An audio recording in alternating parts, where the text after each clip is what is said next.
Hello, everyone. My name is Angela Scott, and I am so grateful to be able to have the opportunity to share about my devotional on Kimietta's channel.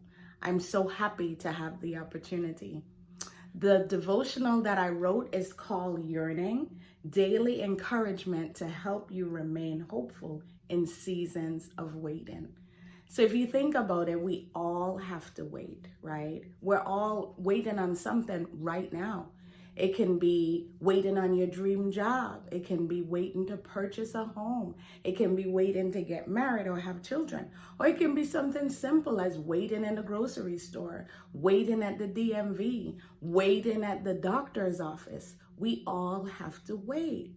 And so the reason I wrote this devotional was because waiting and how we wait is essential to how we grow in God. And I realized that because I went through a very difficult season in my life. Praise God, I'm on the other side now. But a lot of it had to do with waiting. And what I realized through the process was I was waiting on several things. Some things have been fulfilled and completed, and some things not yet. And my heart is still desiring those things. But what I realized through the process was God wanted me to draw closer to Him while I waited.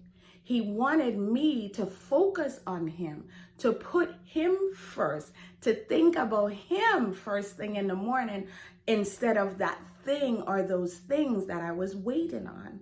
And as I did that and I drew closer to Him, I realized that what I wanted wasn't necessarily so important. It wasn't that I still didn't have the desire, but He became greater than my desire.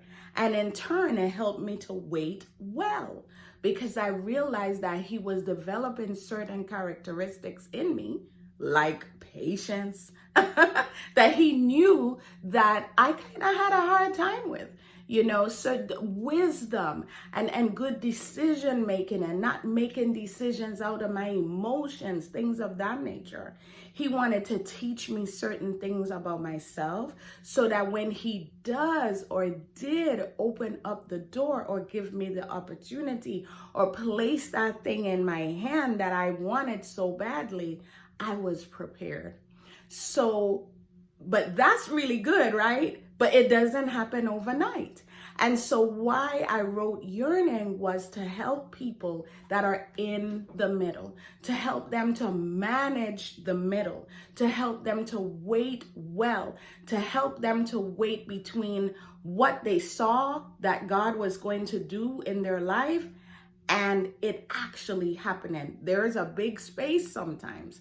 And sometimes it closes in weeks, sometimes months, sometimes years. And do you know that sometimes we never get the thing that we wanted, but we always get God's best.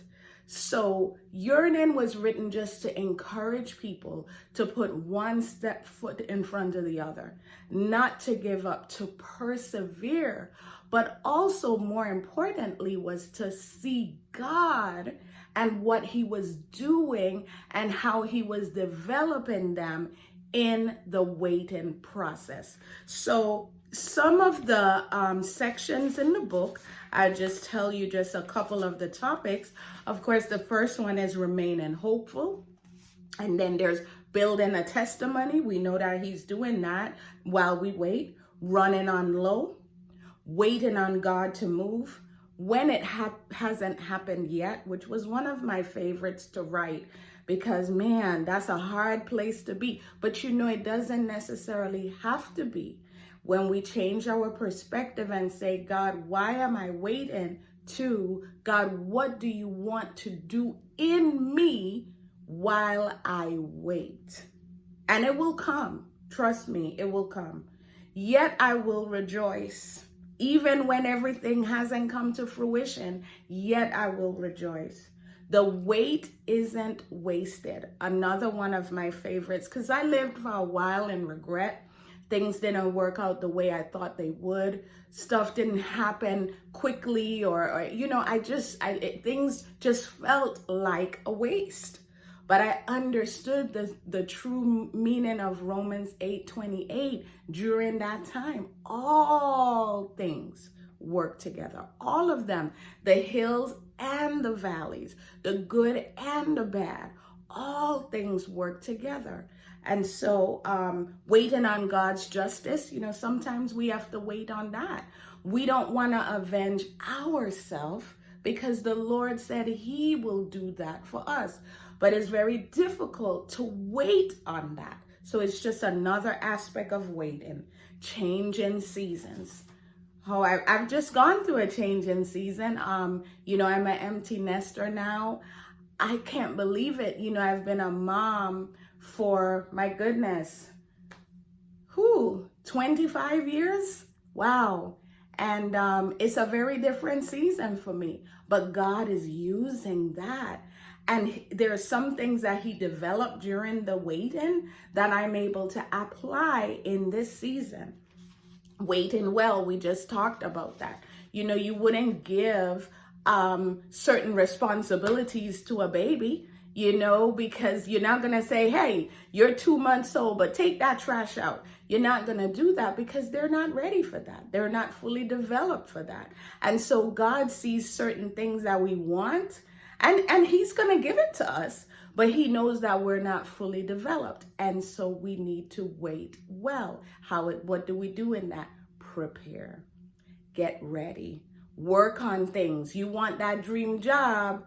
Well, we got to make sure we get to work on time. We got to make sure that we give our best at work all the time, things of that nature.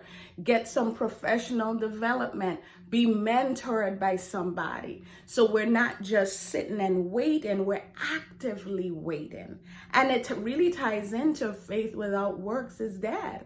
You have the faith that God is going to answer that desire, that burning thing that you would like, but you put the work in so that you'll be ready for it. And so there's don't give up, the intangible gifts of waiting, which we just talked about, expectant, and then my last day, which is my favorite, it's holding the promise. So I really hope that you all would go and purchase this book. It's on Amazon. I'm sure that the link will be at the bottom of this video. It's a dream come true, a long dream. About 16 years I've been thinking about this, wanting to do it. And I had so many doubts, and I can't, and I'm not, and I'm not this, and I'm not that. And God was like, would you just be obedient? And I will breathe on it. Just do it. And so I said, Lord, even if this is just for one heart, I want them to be encouraged while they wait, but I want them to wait well. And so we're all yearning for something. We see something off of the horizon, right? I'm looking out in this picture and I'm looking out at a lake, but I'm really looking at that thing that I'm yearning for and that I'm waiting on God to do. But now, instead of feeling like it's never gonna come, I understand that it will in God's perfect time, and I should prepare for the promise. And how about this? If the thing that I'm longing for doesn't come, he's got something better. So it's a win-win, no matter the way you look at it. So again, it's called Yearning, daily encouragement to help you remain hopeful in seasons of waiting. And my name is Angela Scott. And I just hope you have a wonderful day. It's available on Amazon, and I hope that you would get it and that it would bless you. All right. Bye-bye.